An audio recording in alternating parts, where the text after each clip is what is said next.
కానీ బాధాకరం ఏమిటి అంటే ఈరోజు బీజేపీ పార్టీ అధికారంలో ఉంది అంటే దానికి కారణం చంద్రబాబు గారు ఇస్తున్న మద్దతు. చంద్రబాబు గారిని సూటిగా ప్రశ్నిస్తున్నాం. చంద్రబాబు గారు, ముస్లింలు మీకు ఓటు వేయలేదా? ప్రభుత్వం ఎలాగైనా మారాలి అన్న కసితో ప్రజలు మీకు ఓట్లేస్తే వాళ్ళల్లో ముస్లింలు లేరా? పవన్ కళ్యాణ్ గారు కూడా సమాధానం చెప్పాలి. చంద్రబాబు గారు సమాధానం చెప్పాలి. వీళ్ళందరూ ఓట్లేస్తే కదా మీకు ఇంత అధికారం వచ్చింది.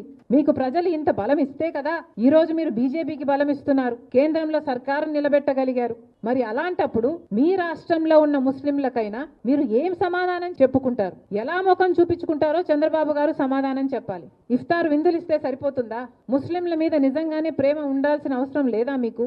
వాళ్ళ ఓట్లు వేపించుకున్నారు. ఒక పక్కేమో ముస్లింలకు అన్యాయం జరగకుండా చూస్తామని చెప్తున్నారు, కానీ మీ ఊసరవెల్లి రాజకీయాలు ఇంకో పక్కేమో విప్పు జారీ చేసి మరి వక్ఫ్ బిల్లు అమెండ్మెంట్ కి మద్దతు ఇమ్మని చెప్పారు. ఇది ఎలా సాధ్యం? మీరు ముస్లింలకు న్యాయం చేసిన వాళ్ళ, అన్యాయం చేసిన వాళ్ళ?